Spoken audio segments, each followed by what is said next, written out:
Nandamuri Balakrishna Kollywood hero Vijay గురించి social మీడియాలో ఒక ఇంట్రెస్టింగ్ న్యూస్ హల్చల్ చేస్తుంది. ఆ న్యూస్ ఏంటి అనేది ఈ వీడియోలో మనం మాట్లాడుకుందాం.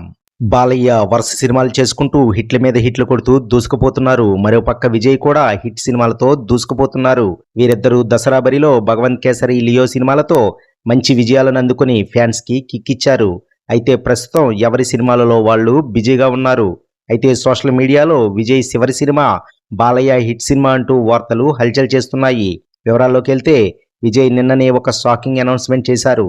అదేంటంటే తను రాజకీయాల్లోకి వెళ్తున్నానని, ఇప్పుడు చెయ్యబోతున్న సినిమా కాక మరో సినిమా చేస్తానని. అయితే విజయ్ చెయ్యబోయే చివరి సినిమా ఏంటనే ఆసక్తి నెలకొంది. దాంతో విజయ్ చివరి సినిమాగా ఒక రీమేక్ చేయబోతున్నారని, అది కూడా బాలయ్య నటించిన భగవంత్ కేసరి చిత్రమని టాక్ వినిపిస్తుంది. ఆ సినిమానే ఎందుకంటే డైరెక్టర్ అనిల్ రావుపూడి భగవంత్ కేసరిలో ఇచ్చిన సందేశం విజయ్కి బాగా నచ్చిందట. దాంతో తన చివరి సినిమాగా భగవంత్ కేసరి రీమేక్ చేస్తే బాగుంటుందని విజయ్ భావిస్తున్నారనే వార్తలు సోషల్ మీడియాలో చక్కర్లు కొడుతున్నాయి. అయితే ఈ వార్తల్లో నిజమెంతో తెలియాలంటే కొంతకాలం ఆగాల్సిందే. ఈ వీడియో మీకు నచ్చినట్లయితే లైక్ చేయండి, షేర్ చేయండి, ఛానల్ని సబ్స్క్రైబ్ చేయండి. టైం ఉంటే కామెంట్ చేయండి. వినండి ఛానల్ని సపోర్ట్ చేయండి. Thank you.